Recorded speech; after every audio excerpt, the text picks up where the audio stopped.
Alrighty, thank you for watching Rapscallion. So sit tight, we're going to be starting our new Q&A. I say new, like we haven't done it every single episode, but we will be bringing in a few of our writers and creatives and artists in to chat a little bit about making this episode, making digital defenestration as a whole, and of course, taking your questions from the various platforms as well. So if you have questions for our panel, please feel free to throw them in the comments or in the chat, whichever platform you are on, and I'll be sure to take those and pass them on to the rest of the folks that are here with me. So first off, as always, I'd like to go around, start with some intros. If everybody could go around and say your name, pronouns, and also your relationship to / your role within SCOWL. Cool. Yeah. Hi, I'm Ashley Lauren Rogers. I use she, her, and they, them pronouns. I'm also doing the text, so sometimes my mind is a little in two places. But yeah, I am the creator and head writer of SCOWL Digital Defenestration. I'm Tyler Ryley. He, him, his pronouns, and I am a proud performer in SCOWL. I'm Rachel Weekly. I use they, them pronouns. I'm a writer, performer, whatever you need from me. The heart and soul is all in it. So that's what I do. And I am Lauren Elizabeth. I use she, her pronouns. I am a writer and performer for SCOWL Digital Defenestration. So, turning to some of the prepared questions that I have while we wait for those viewing at home to throw their questions into the chats. I'd like to pivot over to you, Tyler, just because we haven't had you on one of these talkbacks yet. So I wanted to sort of get a little bit more information about how you got involved with SCOWL. As I understand, there was a bit of an audition process. So what was that like for you, and what has it been like to sort of go from there to your involvement now? Tell me your SCOWL life story in 1,000 minutes or less. Yeah, thankfully, I ran into Rachel. I forget exactly where, but we got to talking, and I'm a longtime wrestling fan. So Rich and I got to chatting. They told me about their involvement in SCOWL. They also told me that there were going to be auditions coming up for what was going to be the March event, which I think was Laddermageddon, which I think eventually happened online. And yeah, so I auditioned to be a part of that, to be joining the commentating team. I think at that point, didn't pan out for that particular event, but eventually, once things were moved to the digital space, luckily Ashley, I believe, reached out to me and brought me in, and I was super excited. What we've learned on these panels is that Rachel has secretly just been making action figures together to fill in the roster of SCOWL. I've just been like, I like this friend, come work with me. And I can confirm that still happens. We'll still get chats from Rachel being like, I work with this person and we should get them. A couple, not too well actually you, but a couple brief asterisks, which is that the Laddermageddon show was the show that was happening in March. It has been put on hold for the moment because, you know, pandemic, the way that most things have been put on hold. One day we'll do it. Yeah, I know I interviewed Ladderton at some point, but I don't remember when. You're like, I know I talked to a ladder. Yeah, that was brilliant, by the way. Your interview with Ladderby. Yeah, no, he was supposed to be there for. This was supposed to be his major big break, was Laddermageddon. He's in the title, but unfortunately, you know, we can't do a ladder match online. I'm sure we can find some way, but it wouldn't be the same, and it wouldn't be what we actually built up. And so we did Self-Isolation Devastation, which was initially just supposed to be a one-off event that we would do. It's still available online. You can watch it now, or after we're done talking. And that's what sort of gave birth to this to digital defenestration was that one-off. I wrote that we do a ladder match, but every single combatant has to have a different ladder. Like that's the gimmick, is we all have to climb the ladder, but it's also all very clearly a different ladder. And like one of them is like a 2-step step stool from the bathroom. Like they can't be just a 1-step step stool. It's just like, oh. And there's one person climbing a fire escape because of New York. So we did have a question from the chat, and I want to make sure we get it while they're still here. So Freddie Padilla would like to know, I want to know how heavy the weapons Triple Sh used were. That's a very good question, Freddie. Honestly, I have to say, and especially I can only assume because I'm not Triple Sh, but if I had to assume, based on how much effort Triple Sh was putting into picking them up, because you saw Triple Sh wasn't able to lift the sledgehammer immediately, so they're pretty heavy. These are if you get hit by one of these, it's gonna leave it's gonna clean your clock, as they might say. Freddie also wants someone to have a step ladder. Absolutely. I have one in my apartment right now that I will volunteer as tribute. So if you want to get some questions into the panel that we have present, by all means, keep throwing them in the chat. The other thing I would love to chat a little bit more about, I need to say chat less, that I don't think we've talked about as much in some of these talkbacks. We've talked a lot about the writing process and sort of how we all got into this. I'd love to get each of your perspectives on what it's like to film for a digital defenestration, either, snafus that you've had, or also just, what is it like to suddenly receive the script and go, what is this? What is this? What do I film and how do I do? I will say, reading is hard sometimes.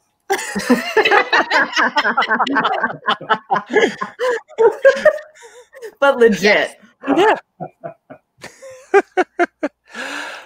Yeah, I mean, at least from our end, and again, like we're so involved in the writing process and the creation process and the process of moving that we kind of forget that sometimes there's context that other people who are getting the script don't know. And so they'll be like, wait, either it's a wrestling thing, which I know when we hand a script to Tyler, if I mention a wrestling thing, like we use the term pillmanize tonight. And there were like 3 or 4 takes of Jimmy, the guy who plays Lanny, being like, pillmanize? Pillmanize? Like, but sometimes it's like character stuff that we in the writer's room are like, okay, we know what we're doing. We're talking about this. We got this long form booking. Oh, this is that part of that character. And she's like, I'm sorry, what? And I think also part of it is that I've really enjoyed, but I think oftentimes becomes an editor's burden, is that because it is digital defenestration came about partially because of the pandemic, having to film everything and all these interactions in a socially distanced and safe way. And in some cases, we get lovely primetime mime time, the conclusion of which you can see next month here on SCOWL Digital Defenestration's January episode. Plug. And other times it's, okay, how do we have 2 characters communicating and like judging another character without it having complete continuity? Like I've written a couple scripts for future months where I'm like, I want them to be at a desk, but they can't. How can we film this? Can it be a Zoom meeting? Yeah. The answer is always it's a Zoom meeting. Yeah. So there is a question from a commenter that I feel like someone should address. That question is, when will the pie be ready? Now, the pie will be ready after I get off this call. Maybe this is a person who needs help. Look, if the pie means that you are sad right now, because it's a sad time, I understand. The pie of feelings is absolutely within. And you know what? We're here for you, okay? We're apple here for you. We're blueberry here for you. We're pecan here for you, okay? Honestly, no one decided to say 314. Really? Yes, yes. I'm not a very good pun person. I can only pun on accident. Like anybody who's been in a text group with me can verify that none of the puns are intentional and they're all horrible in good ways. And then I have to spend the next year backtracking. Freddie asks also, can we get a big can we get a tease of what the next big event will be? Dun, dun. Ooh. I mean, the next major event is going to be Laddermageddon once we're all able to be in a space, which I realize is not. Freddie, let us answer your question before you jump in, buddy. I mean, ultimately, I am here for pie and a format. Not that kind of pie, Freddie. No. That's not what Freddie means either. And he's coming from a very innocent wrestling place. Oh, okay. Okay. So I brought it back so that I can explain a something on a pole match is a match where they put something on a pole and you have to get to the top rope. Yes, I have seen this. Yes. And the thing is, it's always, you can use it. And it's just like, that's kind of a boring stipulation. It should be the first one to use it wins, because that's fun. Like, suddenly it's like, oh no, that's what I assume people are going to say when they watch it. Sorry, what were those noises again, Ashley? I didn't quite get that. What happens when they can use the thing? I mean, legitimately, in a real wrestling match, it's just they can just use it. But it's usually like it's a one fall match, and then they've got a rubber chicken, or they've got like one of the most ridiculous. I'm trying to think of like the most ridiculous one I can think of is Judy Bagwell on a forklift. Yeah. There's so many questions, actually. Like. I was less confused before I didn't know what this was. Audrey Mitchell Ryley says, great show. Great showing from you. Thank you for watching and thank you for being here, Audrey. I don't even think I know who you are, which is like such a wonderful win for someone watching these streams.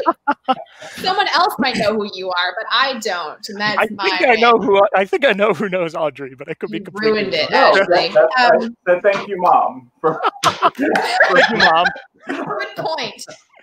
As Tyler said, reading is hard. Bringing it back around. Bringing it back. Speaking of bringing it back, another question I wanted to ask, what is your favorite thing to see go from page to screen? So essentially, what's something that's either most exciting or surprising to see on the page and then see realized in the final cut? Let's start with Rachel. So what I love, especially because I did a lot of the poetry writing for this episode, is seeing what you don't write that ends up being on screen, where you're like, I know this needs to be a moment. We need to have this text in here because the story will not go on. But then you get to see people like, oh, well, what's the moment before? Obviously, the moment before is when I'm like, having this giant nutcracker talk, or like messing with my phone, or it's wonderful to watch people feel so enabled to be creative with the work and to have fun with it. And I think that's what makes the writing fun, because I know that even when I hand off that baby writing, it's going to be in good hands that like want to have fun with it. Tyler. Yeah, I try to only read my part and my part only because I want to just watch and see what happens. I want to be as surprised as the rest of the audience is. So every time is a surprise for me, and I love it. Every time is a surprise for all of us. This is true. This is true. Ashley. Yeah, I guess for me, the way that I kind of describe the method for me as a head writer is to be very much like Loren Bouchard, who's the producer of Bob's Burgers. He was also the producer of Home Movies, and his mentality has always been, write the best possible script so that if what your actors, what your creators turn back to you is exactly what's on the page, this will be great and this will be amazing and this will be the best possible thing. But bringing in people that know what they're doing so that if you like essentially like allowing them that freedom to be able to play with that. And so worst case scenario, they try something and then they're like, no, it's better if it just sticks with exactly what's on the script, but really like playing with that. And we see that a lot with particularly Jimmy and Lanny, where he just keeps giving me weird stuff. I love it. It's just like, what was this nutcracker thing? And then he's just talking to it. And he's also got a parakeet. And the thing is like, so all of the script is there and he followed the script and it was great, but then also these like little bits of flair were wonderful. And we see this with a lot of other people as well throughout. Like a lot of things that we wrote on the page are given back to us, but it's completely different and just so much more that we can work with. And like Jacob, they are another one that does this a lot. They're the one that portrays Pat Riarchy right now. And they just give like, all right, here's the script. And they just give you so much more. It's like, okay. Or even like Tyler, like you gave some of these little looks to the camera in this episode, and I was just fucking dying. Like you like looked up from your phone at one point with a like, you gotta be fucking kidding me, and I just lost it. Like, oh, it's so good, and it comes to life, and it's. Mm-hmm. And that's really just working with Ashley. I mean, I would never, honestly, I would never like want to record any other way. I don't just film my stuff and send it in. I always schedule with Ashley to do my session, and I never want to do it any other way. So the way I have to record, I do a lot of my own recording, but I have to I do dances to like psych myself up, because otherwise I'm like, I don't know how I can open this window and yell at this poor person, like without like breaking or just being like, oh, I'm saying this thing. So I have to do like a little dance, or I have a friend, shout out to Michaela, who we've been like doing sword fighting lessons in the park. And every once in a while I'll be like, Michaela, can you go stand out on your fire escape and film me shouting up at you that it's December 15th? Like, I promise you it's for a thing. I promise you this is not just weird. It's actually for art. But yeah, having someone to like work off of, even if they're not like your acting partner, is so crucial. Yeah. And I think that's what. And I think sometimes for me, filming in isolation, it's going back to what you were saying, Rachel, about like building off of the script or playing with, like, I have to apologize to anyone who ever writes Alana, because she's by definition never on script. And even the off script things that get written, I'm like, nah, let's add more. But it's so good. And I think it's almost like playing off of the writer, where the writer's like, here's an offering. And I'm like, yes, and more sentence fragments, more tangents. And I think for me, in some ways, it's always so, I always send Ashley like an ungodly amount of B-roll. And so it's always really intriguing to me, and especially with Alana, because it's like, all right, and this time I ripped in this way, and this time I ripped in this other way. And then I'll send her 20 minutes of footage for a 3-minute bit. And it's sort of figuring out like, all right, which take is going to get you, like which worked the best, or which, and that's always like a pleasant surprise when the cut comes out, where I'm like, oh, we did keep the one about the chest and the blood and the cool. All right. I was wondering. I guess that's your blood. Except for your blood, because it's in your chest and it's dark.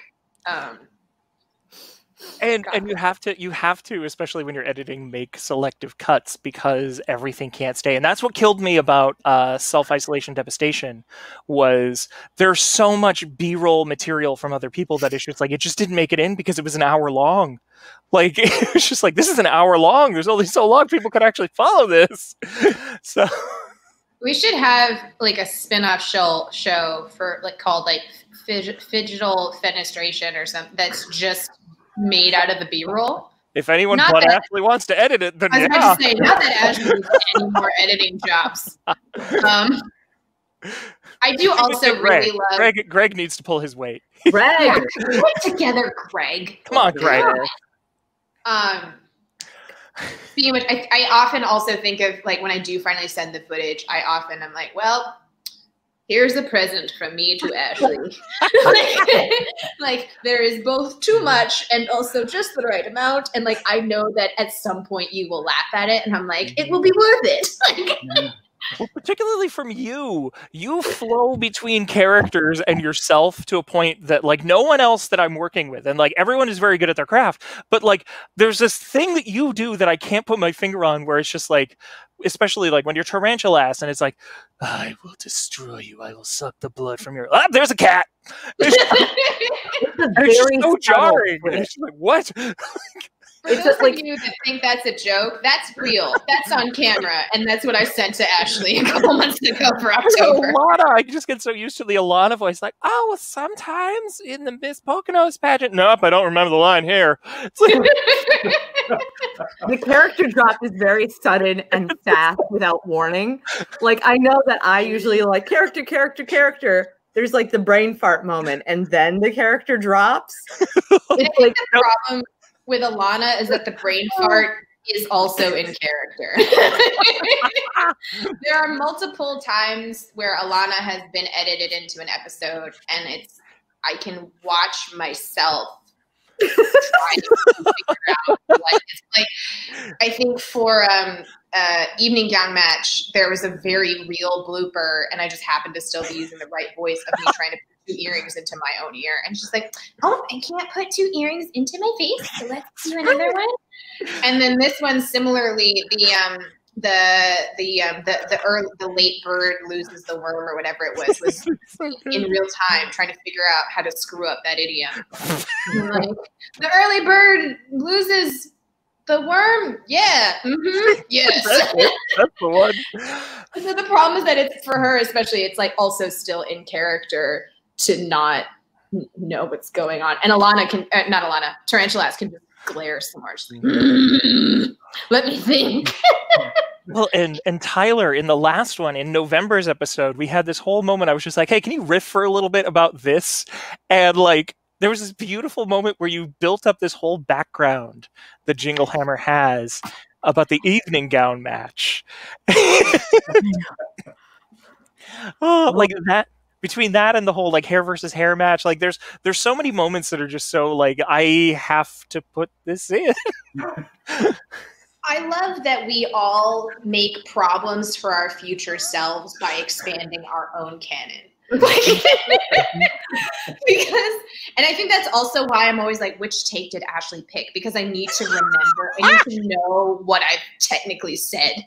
And so I was like, all right, Jacob Jingle Hammer was in an evening gown match and had a hair versus hair match. And I'm like, all right, Alana fell asleep on a train on the way to the Met Gala. I needed to go back to some fish. I remember the mythos of everybody. So I'm taking a look at our chat, and I don't see any new comments from our viewers. If you do have any last questions, please feel free to throw those in. But I do want to ask our fun bonus question. Bonus round. Bonus round. Lightning round. Is this one for the whole pie? This one for the whole pie. If you get the question right, you get a pie mailed to you. Oh, what is it? All right. I got to get this question right. What is a New Year's resolution that your character or characters might have? And if you don't have a character, pick a favorite. I don't know. Oh, that's right, because I thought we might have one. And if you have 1 million characters, Rachel, pick 1 or 2. I prepped these questions and I didn't think of an answer. So someone else. I mean, for Triple Shh, it's going to be getting their heat back, getting their win back. You know, we've got it is winter. We're 1-1. Yeah. Well, getting their heat back because they're a very cold mime. There's only so much that miming a hot fire is actually going to do for your warmth. You're still going to get frostbite, even if you believe it's there. I'm just glad we have the mime time thing in there now, because now I get to make mime jokes. Here's them being made to me. I think Jack's resolution is to play more SCOWL characters. Why would you do that? I would love to see Jack's like sock puppet reenactment of a digital defenestration episode. You know what I'm saying? We're like Jack's like, and then Alana was like, I don't understand what's happening. And then like, jingle. I'm already writing it down. Oh my god. This is what's happening. You need to do things on the script. Like I just want a whole sock puppet of London Jack. And then, everything is strange. Yeah, and then like Sam says these are the rules. Lanny says these rules are made up, and why are we always doing special? I'm a good rep. I really want this to happen now. I'm writing it down, so yeah. So you all enabled this. Yeah. I feel like that's what SCOWL is really. It's enabling our worst hilarious ideas. Yeah, sock versus sock match. Oh my god. Or no, it's a stand-up comedian off, but it's just Jack with different socks of different people each time, going up multiple times to get another shot. Yeah. And I have enough stand-up friends that I could maybe get like a real stand-up comedian in to lose. Oh, like a real stand-up comedian. We need to stop having a writers' meeting in the middle of our. Alternatively, yes. This is how it happens, but no. Every month. Jump to it now. Every month. I think that's what the viewing poll pool should be, is how long it takes for us to accidentally have a writers' meeting in the middle of this. We lasted a while this time. We lasted 30 minutes. Tyler, do you have a character? What's your New Year's resolution? I think Jon Jacob, formerly the Jingle Hammer Schmidt's resolution is to get Greg all the way together this year. Oh, you poor soul. I think Jon is really committed to helping Greg come out of his shell, and I think this may be the year. He's gonna try. He's gonna try real hard. Yeah, he's gonna try hard. He's gonna try. Oh man, I'm personally laughing just because I know of a 2-pager script that got written where Greg just has a real hard time. So it's gonna be great. We only gave him the ability to speak real words today. Fine. Terror gave him the ability to speak more. Stay tuned. That's the next big SCOWL event. Greg talks.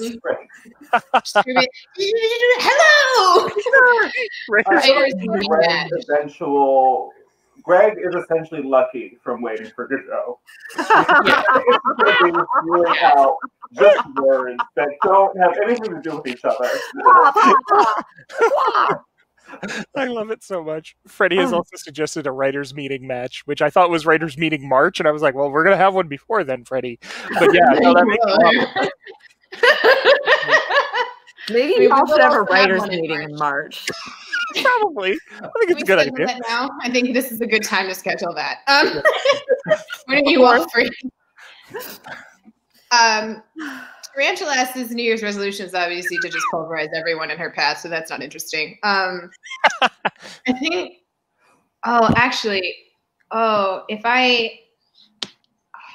Is it too on the nose, Ashley, if I tease that February thing with Alana's New Year's resolution. Well, now that you've said that, yes. You could have easily just said it. I know, but then I was like, oh, we haven't had that writers meeting yet, so It's happening right now. This is it. This is it, Lauren. Multiple people on Twitch, Facebook Welcome Live. to the writers' room, Tyler. it's not any more productive. Do your thing, Lauren. I'm just saying. No, it's fine. It wasn't going to be that interesting. I think Alana would really just like to, Alana would really like to finish Titanic this year. Alana's favorite movie is Titanic because she thinks that Jack and Rose should get together, but it's so long, so she hasn't finished it. She hasn't gotten past the car scene. She just envisions a happily ever after for them. And after Missy Fox told her that she really needed to watch the ending, she thinks she needs to do it. So that's her New Year's resolution. So I'm hearing a 2 VHS Titanic on a pole match for the It's the second of the VHS tapes. No, that's what it is. That's how she gets bribed by Pat Riarchy one day. It's going to be like, Alana, I have the second VHS. Almost like, dang it, that was my New Year's resolution and everything. Like, I have to do it, guys. Please let's take an interview, Alana, after the viewing. Oh no, this is so like long. a reaction vid. The ending, I didn't understand. I'm pitching that for myself. It's already written down. to highlight this question again. Continue. The pie has been ready. The pie has been placed next to me to signify that it must be. I guess the pie is ready. Yeah, here you go, y'all. This is the pie you get. Oh, so pretty. Thank you. I don't know if it's not raw on the bottom, I'll be honest. But we'll find out all together right after this talk back. So if you're still with us, which I think may just be Freddie. Freddie! If you're still with us, thank you so much for watching. And thank you so much for watching yet another episode of Digital Defenestration, our last for December, the year. December. For the totally bad year of 2020. Yeah, also the last one of 2020. Woo!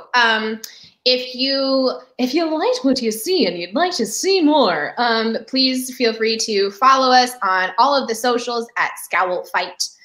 Both on Twitter and Instagram. You can also check out the website scowlfight.com for any updates or to just send your friends to a stream so they can pick a platform of their choosing. As also, if you are feeling super motivated and you are looking for a last-minute Christmas present and don't want to deal with shipping, you can just donate to our PayPal and give the receipt as the present to your friend that you procrastinated on gift giving for. Yeah, you're not getting anything. You will get nothing from us but our You'll get nothing but our gratitude if you donate to paypal.me/scowlfight. I didn't just read that off the banner. Yes, I did. However, if you go to scowlfight.com and you do want to get your friend something that is tangible that will come to them well after Christmas is over, going to ring in that new year, say happy early Valentine's Day. We do have t-shirts, we do have mugs, we do have tank tops, we do have all those things. You can go on scowlfight.com and find those. So that is a thing that you can do that will get you something, but just giving us money will just be lovely for us. So thank you all. Our next episode of Digital Defenestration will be on Monday, January 25th, I believe. No one's corrected me. Figure that out. It'll be in the later part of January. That's the last Monday of January. That's later in January. Huh? Later in January. So January. Our next episode of Digital Defenestration will be in January 2021, 7 p.m. this time, this place. Feel free to check on all of our socials if you want a specific date closer to the date. Thank you all again for joining us. I'm Lauren Elizabeth. I'm joined by Ashley, Lauren Rogers, Rachel Weekly, Tyler Ryley as well. Stay scowly, friends, and we'll see you next month.